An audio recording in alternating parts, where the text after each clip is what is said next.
Okay. Yeah. So we'll start the class. So it will be Fine. a basic introduction into uh, the obstetric pelvis. So when we take pelvis, so it is the lowermost supporting structure in the axial skeleton. So we have the vertebral column. The lower end of the vertebral column will be the sacrum, the fused sacral vertebra, and on either side we have the innominate bones. So we call the pelvic bone as innominate bone. So two innominate bones. So on each side. So each side the innominate bone, the pelvic bone will be having three parts. That is the pubic bone, the ilium, and the ischium. So these three are joined together, and so it is like this. So on each pelvic bone, it is articulated to the sacrum in the posterior with the help of the sacroiliac joint, and the two innominate bones join to each other in front at the pubic symphysis. Okay. So from obstetric point of view, it is very important because it is the birth canal through which the fetus is going to come. So the inner structure of the interior of the pelvis is very important. So there are various diameters and various level of measurements to assess the pelvis, like to assess whether the pelvis is a contracted pelvis or whether there is any cephalopelvic disproportion, and whether there is any arrest of labor or anything.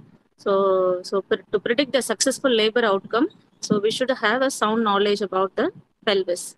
So from gynecological point of view also, the pelvis is very important because all the pelvic structures, because it is like a basin through which all the pelvic organs like the uterus, that is the vagina, then the urethra, and posteriorly the anus, all the apertures, they exit through this the pelvic basin. So it is very important from both obstetric and gynec point of view.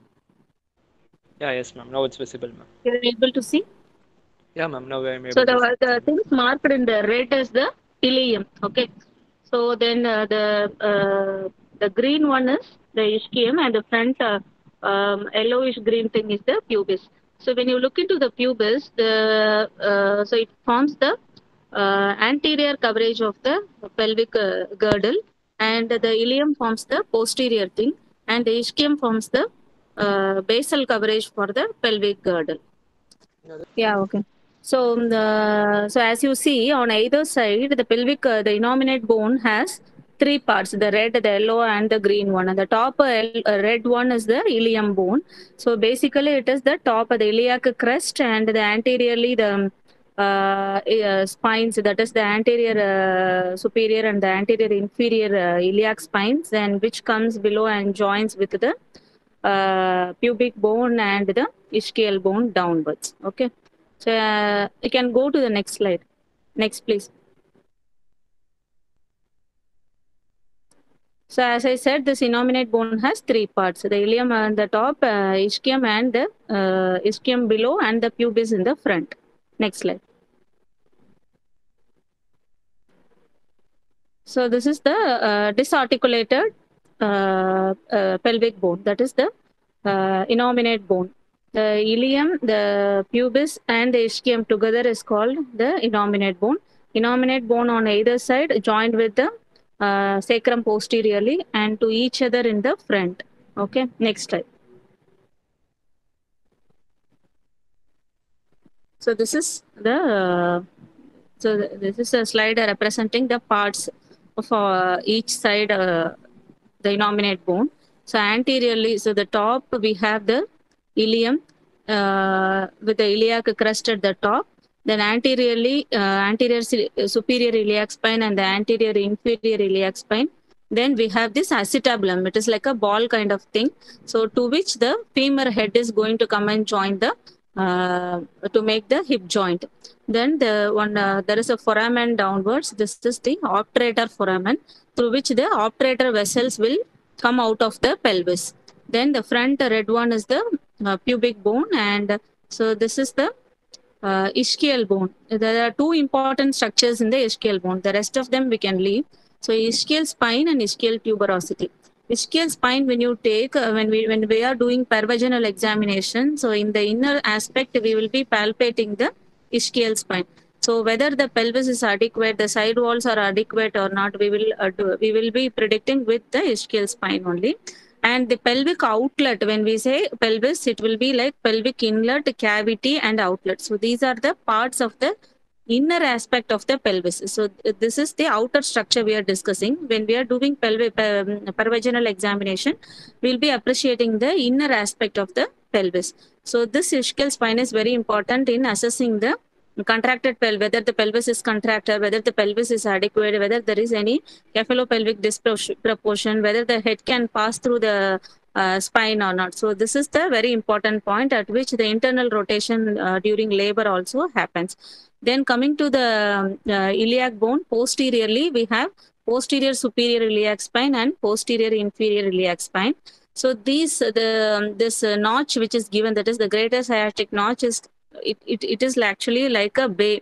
When the ligaments, that is the sacrospinous and the sacrotuberous ligaments, they cross each other, they form this greater sciatic notch and the lesser sciatic notch. Next slide.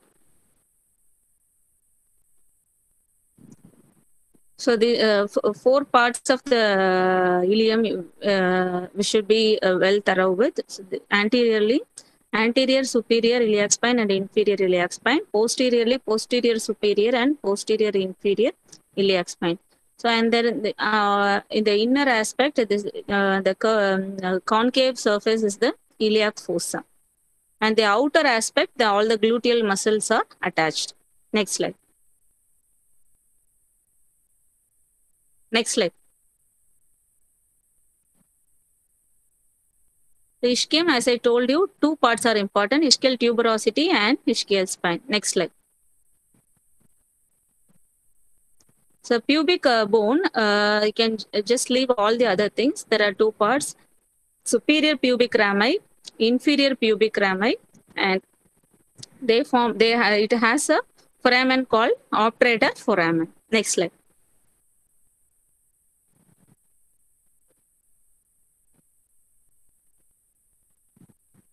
Next slide. So this is the sacrum. So all the five sacral vertebrae, they join together to form this sacrum. So sacrum has basically a base at the top and the apex at the bottom, and it has the flanged surface on either side to the ones which go and get the attached to the innominate bone is the ala of the sacrum. That is the side portion of the sacrum is called ala of the sacrum, and it has all the sacral foramina for passing all the neurovascular bundles. Next slide. So it's like a wedge-shaped bone with a few fused vertebra, 5 vertebra. And at the topmost part, we have one sacral promontory. On either side, we have two ala of the sacrum.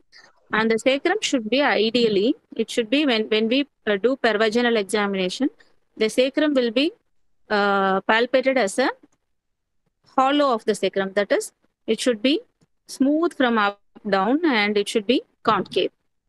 Next slide. So this is the coccyx, 4 fused vertebra, that is the coccygeal vertebrae. They join together to form the triangular bone, which will go and get attached to the sacrum at the sacrococcygeal joint. Next slide. So how many joints are there in the pelvis?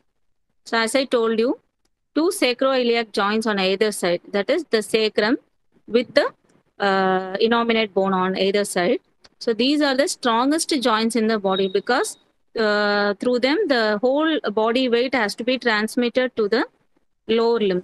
So when we discuss about the pelvis, it is not only for the childbirth. So it is the structure is very strongly built in such a way that the whole body weight is transmitted to both the lower limbs, and all the neurovascular bundles to the lower limbs are also transmitted through the pelvic aperture only. And all the lower limb musculatures, they have their origin from the pelvis only. So the two sacroiliac joints we have on either side, and one sacrococcygeal joint, that is the sacrum with the coccyx below, and one pubic symphysis. That is the pubic symphysis anterior. It is basically a pad of cartilage which adjoins both the pubic bones. Next slide. So it is again a repetition. Next slide.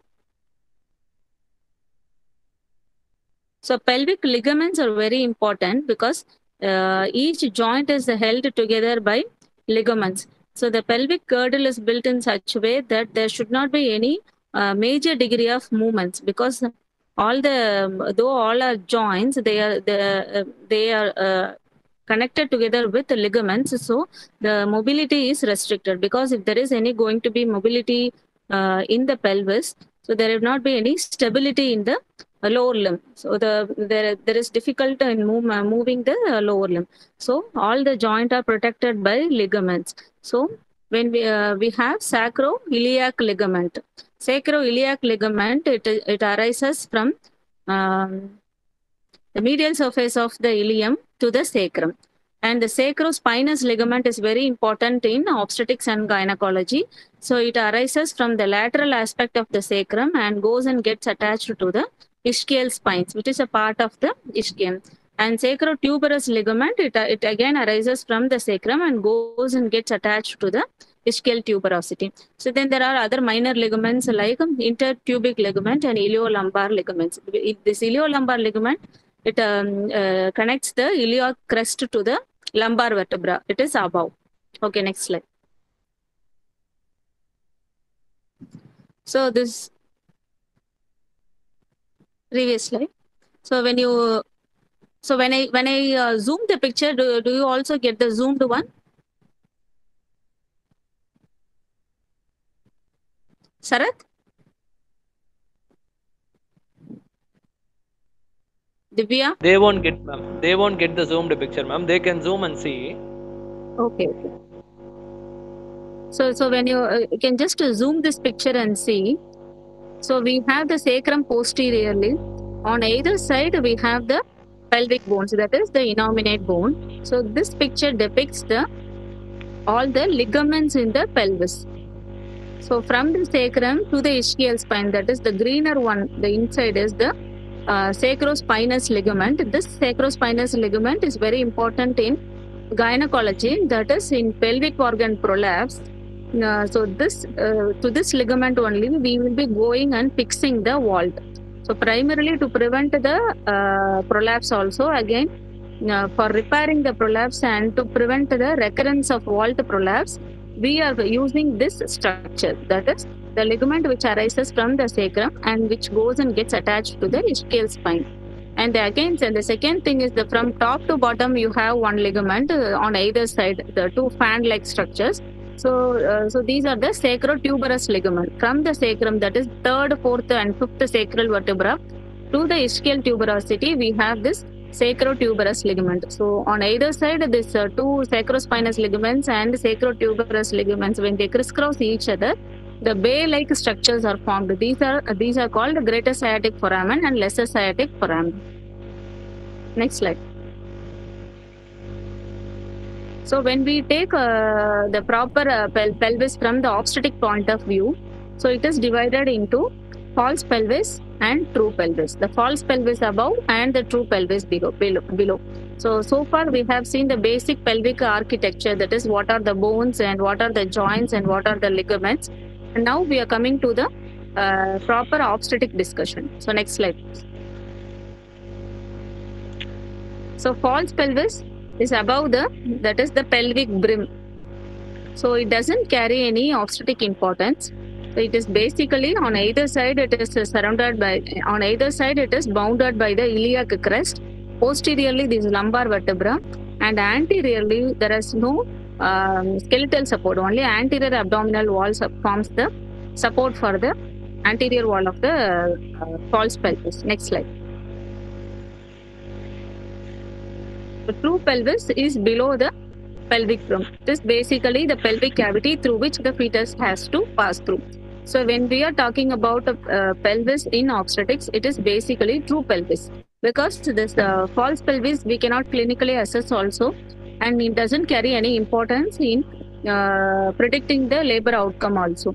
The purpose of the false pelvis is basically to support the uh, pregnant uterus. Next slide. So the circular structure in the center is the pelvic brim. The previous slide, please. Yeah.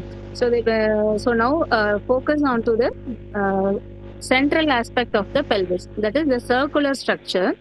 So that is the pelvic brim, below which is the pelvic cavity or the true pelvis. Next slide.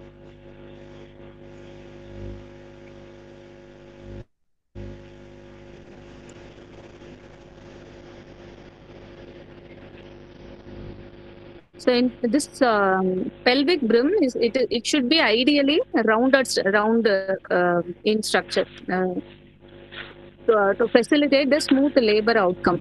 But in different types of pelvis like android pelvis or platypelloid pelvis, the structure the anatomy differs. It should be ideally round in shape, except at the site of the posteriorly where it is occupied by sacral promontory.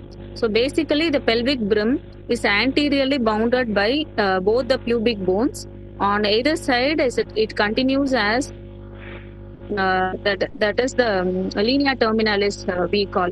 That is the uh, white line of the pelvis, and on either side, and posteriorly, it is bounded by the sacral promontory. Next slide. So basically, you should get at familiarized with the terms of the because it will be literally very difficult to study the pelvis without the pelvis in the hand, because it is not basically a lecture class. You have to have the pelvis class with the pelvis in hand. You have to touch the bones, and then you will be able to make the familiarize with these terms. So when we get a class later, you will be able to correlate these things. So landmarks of the inlet or the pelvic brim. Posteriorly, we have sacral promontory. On either side, ala of sacrum. Then comes the sacroiliac joint. You have to imagine it like a circular. It is like a ring. The various parts of the ring of the pelvic inlet or the brim are these. Posteriorly, sacral promontory. Yeah, you can go to the previous picture so that they'll be easy to understand. So posteriorly, the next, yeah. So this circular rim is basically the pelvic inlet or the pelvic brim. So posteriorly, it is bounded by the sacral promontory. Next comes the ala of the sacrum, then sacroiliac joint, then the the pubic bone. Can you see the pubic bone, and then in front the pubic crest? Next slide, please. So then comes the pelvic cavity. So it is below the brim and above the outlet. So basically the pelvis, the true pelvis has pelvic brim above, pelvic outlet below, and the central cylindrical cavity is the pelvic cavity. So this pelvic cavity is anteriorly bounded by the pubic bone and the pubic symphysis, and posteriorly curvature of the sacrum on either side. It is basically the ischial spines, which form the boundary of the lateral wall. Next. The pelvic outlet, we have two types of outlets we use for description. The anatomical outlet is the lower border of the each bone together with the sacrotuberous ligament, and the obstetric outlet is basically diamond shaped. So anteriorly AP diameter and transverse diameter. When we take any level of the pelvis for the discussion, like pelvic inlet or the cavity or the outlet, so we measure it with various anteroposterior, transverse, and oblique diameters. Next slide.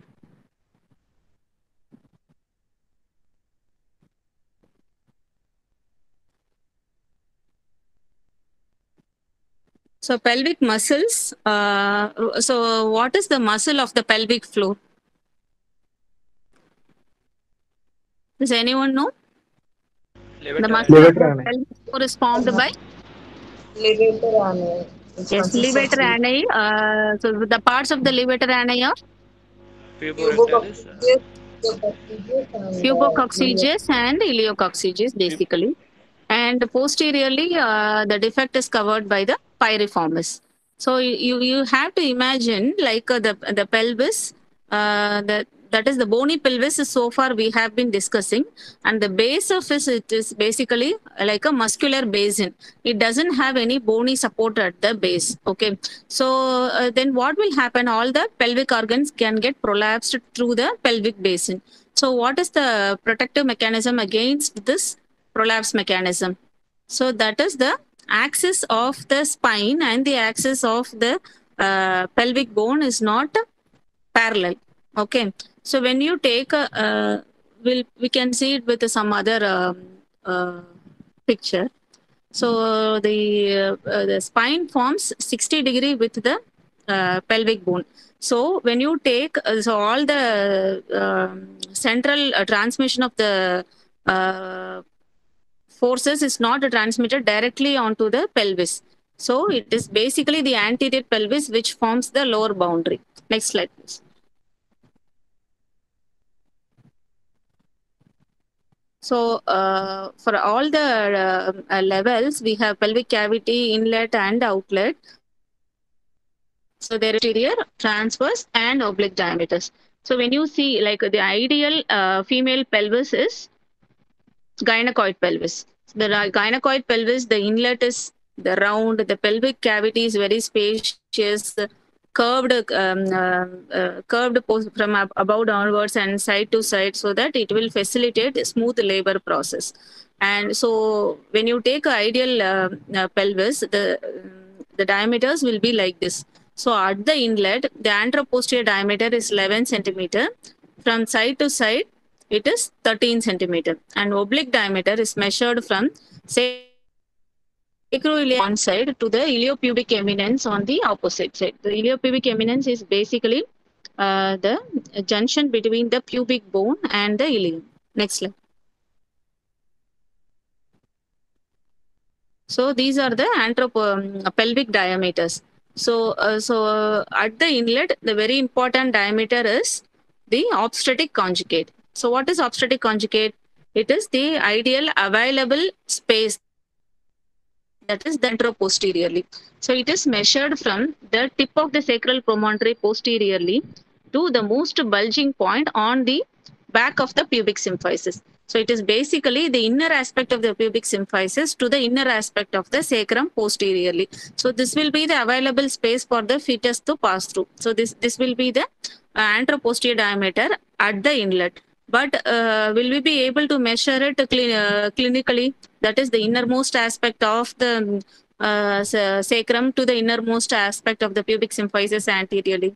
So it is not possible. So the measurable element here, the diagonal conjugate. So with the finger, when we are doing pelvic examination, we will be palpating from the lower border of the pubic symphysis anteriorly to the sacral promontory posteriorly. So with this measurement, when you subtract 1.5 centimeter from this diagonal conjugate, we will get the obstetric conjugate. So do you get the point? Are you able to understand? Yes, ma'am. Sure. Yeah. So what we measure clinically is the diagonal conjugate. What should be ideally measured is the obstetric conjugate. So to get the obstetric conjugate, you have to subtract 1.5 centimeter from the diagonal conjugate. Okay. So the diagonal conjugate measurement, it varies with each hand. Like when you have a very small and short hand, it will be you will be like. So for individual, we have to mark the pelvic measurement. So when you come for your clinical postings, we'll be showing how to do the pelvic examination. Then you will be able to understand. So true conjugate is literally not of any relevance in that is the labor process. So at the inlet, we have anteroposterior, obstetric conjugate, diagonal conjugate, and true conjugate. So these are at the various levels. And the transverse diameter is the two farthest points on the iliopectineal lines. And the oblique diameter, as I told you, it is from, if it is right oblique diameter, it is from right sacroiliac joint to the left iliopubic eminence. So then left sacroiliac joint is from left sacroiliac joint to the right iliopubic eminence. Next slide.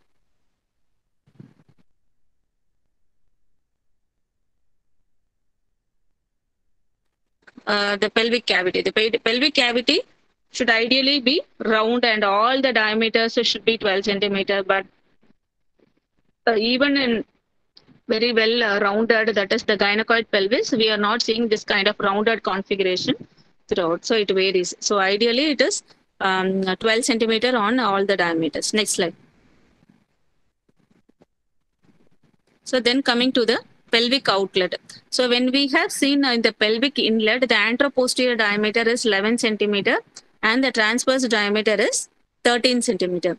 So it just reverses when we come to the outlet. So at the outlet, the anteroposteriorly it is 13 centimeter and the transverse diameter is 10.5 to 11 centimeter. This has relevance in the labor mechanism. That is the mechanism of labor. You would have seen that the head first enters into the some oblique diameter and then it gets a internal rotation at the internal rotation and then finally it undergoes restitution. So all these labor process, the rotation of the fetal head are in accommodation with the this basic pelvic architecture. That is at the inlet it is anteroposteriorly short and the shorter when compared to the transverse diameter, and at the outlet the anteroposterior diameter is longer when compared to the transverse diameter.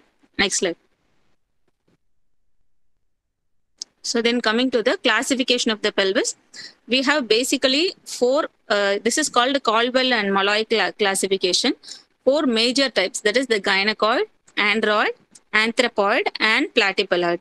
You need not confuse about all the minute points in each type of the pelvis because it will be very difficult to remember on the long go. So basically the female pelvis is gynecoid pelvis and the most unfavorable pelvis is android pelvis. It will be like a triangular pelvis, this android pelvis. So there is no room for the fetal head to pass through. Then the anthropoid pelvis is anteroposteriorly long and the platypaloid pelvis is from side to side it is long when compared to the anteroposterior diameter. Next slide. And there will be mixture of all the types of the pelvis. Like these are you can take it as the parent types of pelvis. So then you will be having androplatypaloid, platypalogynecoid. So these combinations are possible. Suppose when you take one particular pelvis, at the inlet it may resemble a gynecoid type and at the outlet it may resemble a platypaloid type. So labor arrest is possible at all the levels. Just because the pelvic inlet is adequate, then we cannot expect even the outlet will be adequate. So we have to assess each level, like inlet, cavity and the outlet, the spaciousness of the each level, and then we have to predict the labor process, and we should be predicting in such a way that at what point the labor arrest can happen. Okay, so this picture depicts all the four types with relation to their inlet, mid pelvis and outlet. So when you see the second one, the blue marked one, android pelvis, when you see the inlet, it is a shorter inlet, and when you see the outlet, it is the subpubic arch will be very narrow. Whereas in the gynecoid and the anthropoid pelvis, the subpubic arch, that is the space just below the pubic symphysis, that is in between, you're showing in the marker, very good. So in between the two inferior pubic rami and the pubic symphysis, so that is the space. We call it as subpubic angle and the subpubic arch. It should ideally permit 2 fingers like this. So it should allow 2 fingers for the fetal head to come out. So in android pelvis, it is very narrow. So we call it as waist space of Morrison. So you can imagine, like when you do the pervaginal examination, you should be able to accommodate these 2 fingers just underneath the pubic arch. Okay. And Next slide. So this is individual description of each type of pelvis they have given. Gynecoid is basically female pelvis, and 50% of the females will have this type of pelvis. It is a smooth, it has a smooth rounded inlet, and the pelvic side walls are roomy and good sacral curve. We call it as a sacral bay. That is the smooth sacral bay, and the ischial spines are not prominent and projecting inwards, and the pelvic arch, pubic arch is wide. Next slide. Android pelvis is basically male pelvis. So ideally, a female should not have a male pelvis, but in contracted pelvis and in various types of labor arrest, when we see the pelvis will have some kind of android configuration, either at inlet or cavity or at outlet. So basically, the male pelvis at the inlet, it has a heart-shaped side walls, and the side walls will be convergent, and the narrow pubic arch it will have. And when you go and do the pelvic examination, you will feel the spines are very prominent and projecting inwards. So ideally, we will open the two fingers after palpating the either side or side walls. So you should be able to widely open the two fingers so that the spines are not projecting into the pelvis. Next slide. The anthropoid and platypaloid. Anthropoid is anteroposteriorly long, and platypaloid is transversely long. Next slide. So this is the ideal obstetric pelvis I discussed with you. So the brim should be ideally round and oval. There should not be no undue projection. Any sacral promontory should not be projecting inwards. Ideally, when you're doing pelvic examination, when you go and deeply insert your finger, you palpate the sacral promontory, it indicates that the pelvis is not adequate. Ideally, in ideal cases, we will not be able to palpate. So when we when we explain the clinical pelvimetry, so this follows like the inlet, the sacral promontory is not palpable. The sacrum is well curved from above downwards and side to side, and next the spines are not prominent, and the ischial tuberosity admits 4 knuckles like this. So this is how we describe the clinical pelvimetry. Next slide. So this is again the same. Next slide. So then pelvic deformities we should be aware of. Like there are congenital deformities like Naegeli's pelvis and Robert's pelvis. And any lower limb injury or pelvic injury in the past, they could have deformities, especially if the injury has happened before 18 years, that is before epiphyseal closure. And the major types of pelvic deformities can happen with tuberculosis, rickets, and osteomalacia. So the history taking is very important in deciding whether the patient has contracted pelvis. And in clinical examination also, if a patient has abnormal gait, very short stature, and any lower limb deformities, then more likely the patient can have deformities, pelvic deformities. Next slide. And similarly, residual polio, that is the polio deformities in the lower limb, the pelvis will be irregularly shaped. So these two pictures, they depict the rachitic pelvis and asymmetrically abnormal pelvis. Next slide.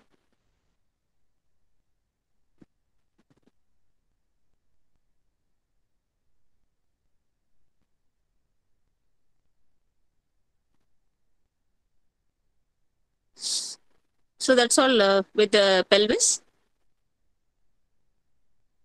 Sarath, that was the last slide, is it? Yes, ma'am, that was the last. So your class, you're supposed to have only the pelvis or the fetal skull also? 1 minute, ma'am. I will see and tell, ma'am. 1 minute. We just put the slides on so that I'll be discussing. Yeah. Yeah, ma'am. Slides are on.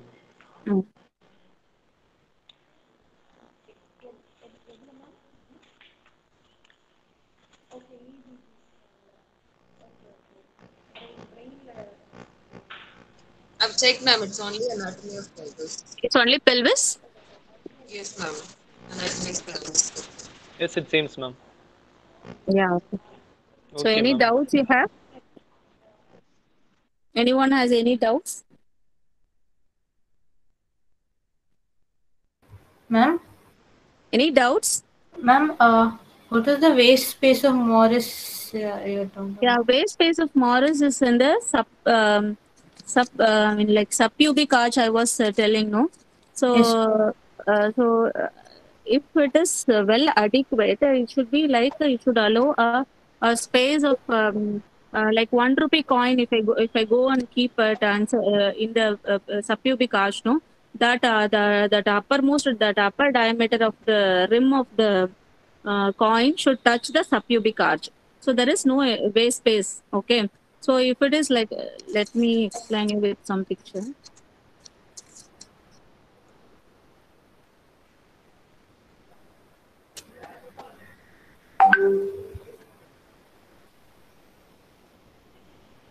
So can you see now?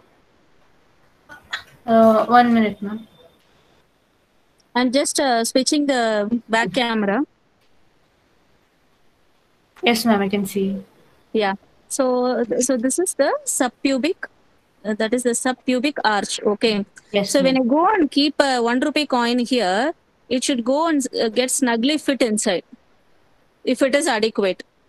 Okay. So it should accommodate a kind of 1 rupee coin inside. So if it is this kind of pelvis, it will be arrested here itself. So this space which is going to get wasted above is called waist space of Morris. Okay, ma'am. Okay, to get the point. So when you take this platypaloid pelvis, it can easily accommodate even a larger coin. Yes. Yeah. Thank you. Thank you.